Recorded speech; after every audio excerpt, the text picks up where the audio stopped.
I would say that the players really are not just physically tired, but it's mentally taxing. You know, they're playing every other day. So your body's already trying to recover and you're playing every other day. And then you're also dealing with different things going on in the social climate, you know, and when the WNBA, when they decided not to play, they said they took a mental day, just a day to rest, a day to just rest your mind.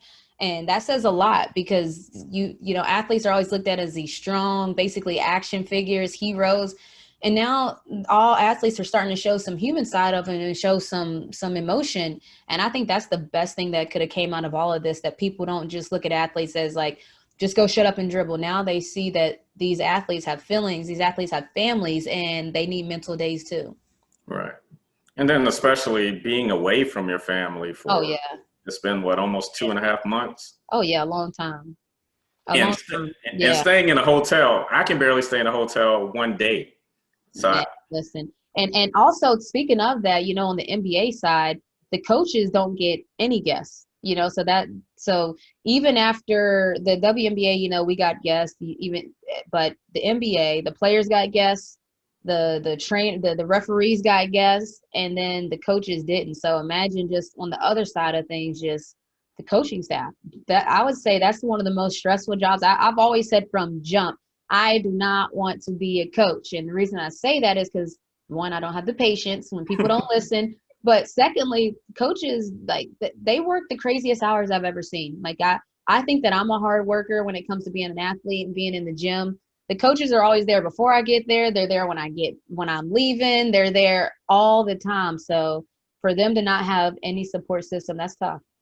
yeah, I can imagine like Coach Oriema, or I'm trying to think of another vocal um, coach, maybe in like the NFL, such as like a Mike Tomlin. Yeah, I can see him going months without seeing his family.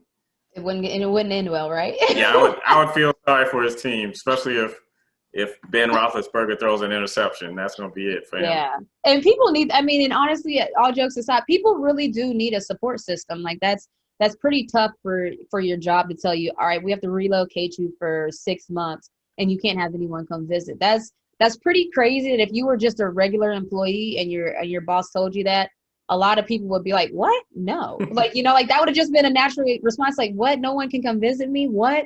But that's actually a reality in the bubble for the NBA coaches. So that's pretty tough. Yeah, the sacrifices that they're making right now is so commendable. Yeah. So let's get into your activism. Tell me about the Renee Montgomery Foundation, and in particular the moments, equal momentum, the last yard, and remember the third. Yeah. So when I opted out, everyone was asking me, what do I want to do? You know, and what am I going to do with my time? And when I first opted out, I'm like, I don't know. I'm just going to do something with it. And then out of my tweet, so I wrote a tweet that said basically why I'm opting out, and I wanted to keep this thing going because moments equal momentum. Like that's what I said in my tweet, and it just caught on. Like when I started doing interviews, they started asking me about that particular part of the tweet, the moments equal momentum. So I'm like, man, that part really stuck to people. So then I made a whole campaign around it, that moments equal momentum campaign. And under that campaign, I talked about the last yard. And so the last yard, originally the last yard started out as there's a lot of college students that drop out of college for small amounts, somewhere between 100 and 1,000. They just can't finish paying their last on their books, tuition, room and board. So originally the last yard was to grant those students whatever. I was going to pick a certain amount of students a year and grant them a fund of the last yard and get them that last yard so they could stay in school. Well, as I was planning on that, I got in touch with a Dr. Kevin James, who's the president of Morris Brown College, and he started telling me about Morris Brown and their struggles. So then I'm like, oh no, we got to get the last yard is going to be for Morris Brown this year, getting them that last push to be elite, you know, and they are an elite university and they have a rich history, and we got to get them back there. So that's what that's evolved into, getting Morris Brown back up and running high and high. And I want him to be tech. And so speaking of esports and the booming business, they're the first school in Georgia to have an esports program, you know, and that's a big deal. That's a Yeah. big deal for an HBCU to be the first. So they're already making strides. And with my foundation, we want to put a tech center on Morris Brown campus. So that's what we're raising our funds for. And then secondly is Remember the 3rd of November. And that's just a campaign to connect people, connect the politics to your everyday life. Because people feel that they don't feel the need to vote. Only 60% of the population voted on in 2016. What?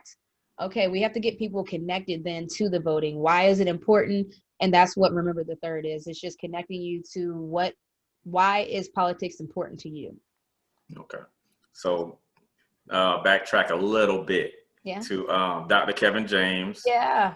I went to college with him at Winthrop University. He was a Okay. previous guest on Stop, Look, and Listen. So I know if he got a meeting with you, then he was able to accomplish a whole lot as far as fundraising, because he excels at that.